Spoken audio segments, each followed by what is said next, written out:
பாஸ்மதி அரிசி 20 கிலோ தம் பிரியாணி மாஸ்டருங்க கற்றுக்கிட்டு அதை தனியாக அவங்களே செய்கிறாங்க. சொல்லி கொடுத்த மாதிரி அவங்களே டிஸ்கஸ் பண்ணி ஒவ்வொரு ஸ்டெப்பும் இந்த வட்டா கிட்டே நாங்கள் வரல. இது வடி பிரியாணி கிடையாது மாஸ்டர், தம் பிரியாணி ஃபுல்லாக கிளறுங்க. கொட்டின உடனே கிளறணும். ஏன் தெரியுமா? தண்ணி ஹீட்டாக இருக்குது. கொட்டின அரிசி கீழே சீக்கிரம் வேக்காடு வந்துடும், மேலே அரிசி வேக்காடு கம்மியாக இருக்கும். சரியா? இது தம் பிரியாணி, வடி பிரியாணி மாதிரி கலக்காதீங்க. சரிங்களா? செக் பண்ணுங்க. அளவு தண்ணி ஊற்றின உடனே உப்பு காரம் செக் பண்ணணும். காரம் கொஞ்சம் கம்மியாக இருந்துச்சு. திரும்பவும் அந்த காரம் 25 கிராம் போட்டிருக்கோம். உப்பு செக் பண்ணுங்க. இப்போ எப்படி இருக்குமா சார்? கரெக்டாக இருக்கா? சரி, சூப்பர். பாஸ்மதி அரிசி அப்படியே நீர் அரிசி ஒன்றா சேர்ந்துன்னு இருக்கு. மாஸ்டர், நீங்கள் அளவு தண்ணி எவ்வளோ வைப்பேன்னு சொன்னீங்க? 1க்கு 1.5 பாஸ்மதிக்கு. நீங்கள் நாங்கள் எத்தனை வச்சுருக்கோம்? 1க்கு 1. யார் நீங்கள் தானே ஊற்றுனீங்க? எப்படி வருதுன்னு பார்க்கலாமா?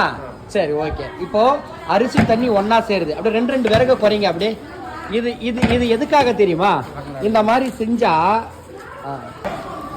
இந்த மாதிரி நீர் அரிசி ஒன்றா சேரும் போது விறகு எடுத்தா டீச்சர் இல்லாமல் பிரியாணி செய்யலாம். கட்டிச்சை வரைக்கும் கொளுத்திக்கினே இருந்தா என்ன பண்ணலாம்? அரிசி பிடிக்க ஆரம்பிச்சிடும். நம்ம என்னதான் பார்த்து செஞ்சால் டீச்சர் பிடிச்சிடும். சரிங்களா?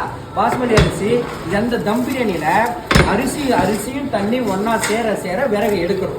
அதாவது சடனா எல்லாத்தையும் எடுத்துடக்கூடாது. 2 கொஞ்சம் கொஞ்சமா எடுக்கணும். சரிங்களா?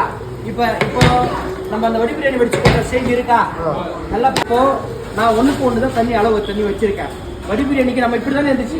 அதாவது அந்த இந்த மாதிரி தலை இருந்துச்சா? இப்போ மாஸ்டர் காட்டுங்க. இந்த மாதிரி தான் பாஸ்மதியில் தம் போடணும். ஏன்னா பாஸ்மதி அரிசி லென்த்தியாக நீண்டு வரும், உதிரியாகும். நீ ஃபுல் ட்ரையாக போட்டிங்கன்னா அது என்ன ஆகணும்? உடைஞ்சிடும். உங்களுக்கு குறைஞ்சிடும். சரிங்களா?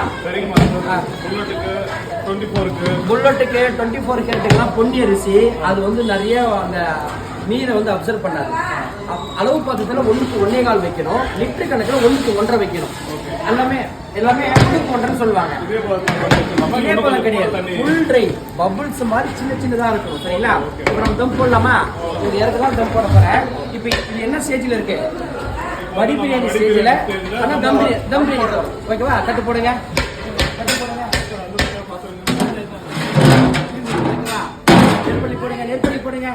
நெருப்பள்ளி போடுங்க.